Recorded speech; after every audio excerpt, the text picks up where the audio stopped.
شلو كسو دعي مبعبا إيسان غدي ليربي بيدامو وقتي سمدي غيري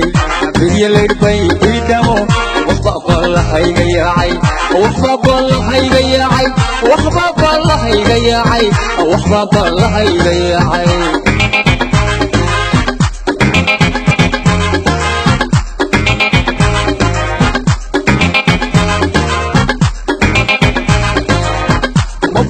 شلو كسو دعي مبعبا إيسان غدي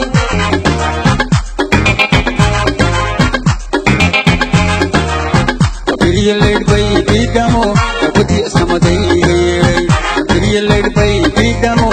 وقتي سمدي غيري وقتي سمدي غيري وقتي سمدي غيري وقتي سمدي غيري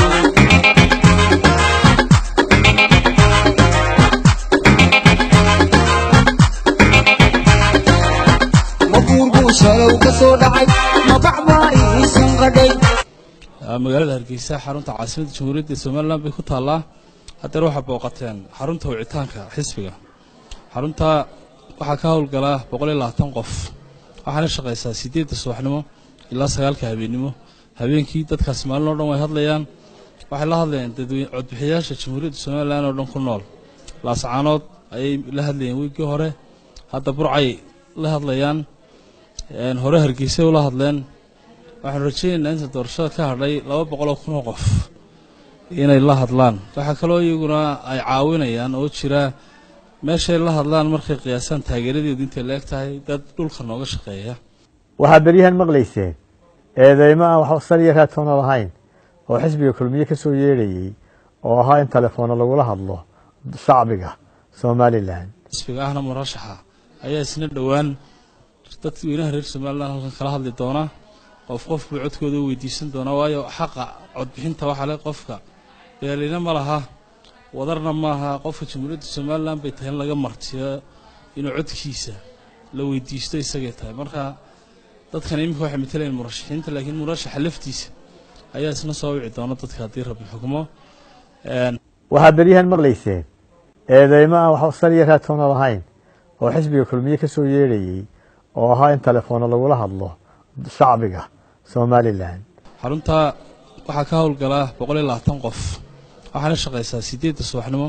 ilaa 9 habeenimo habeenkii dadkaas maalin oo dhan way hadlayaan waxay la hadlayaan dadweyne codbixiyaasha Jamhuuriyadda Soomaaliland oo dhan ku nool laascaanood ay la hadlayeen wiigii hore hadda burcay la hadlayaan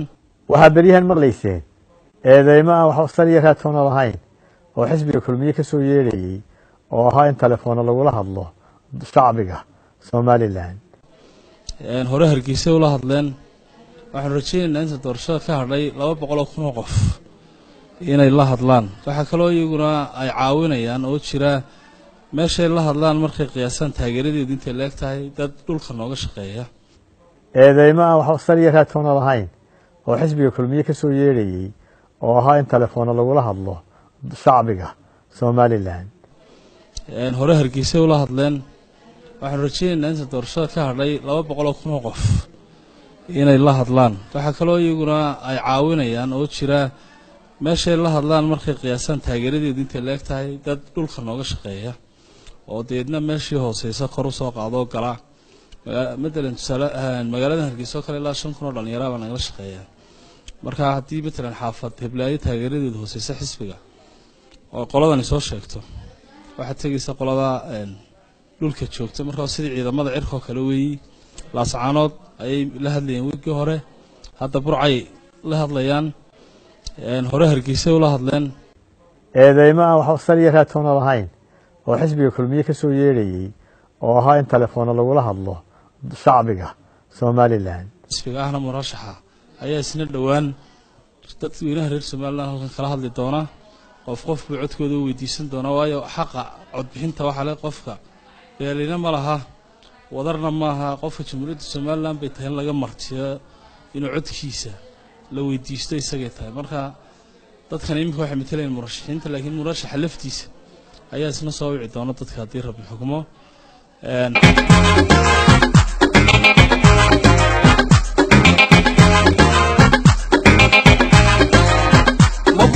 شلو كسو دعي مبعبا إيسان sanqadhay leerbay bidamo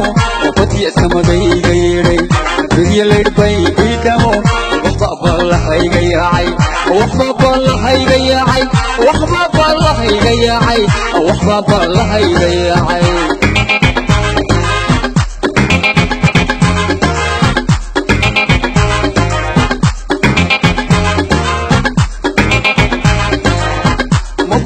shalow ka soo dhacay mabaxba iisan qadhay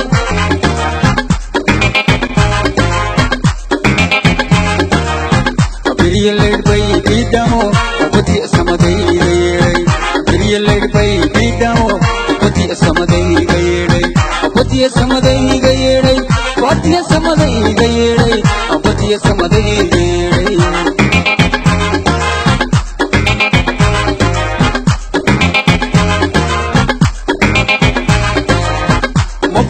shalow ka soo dhacay mabaxba iisan qadhay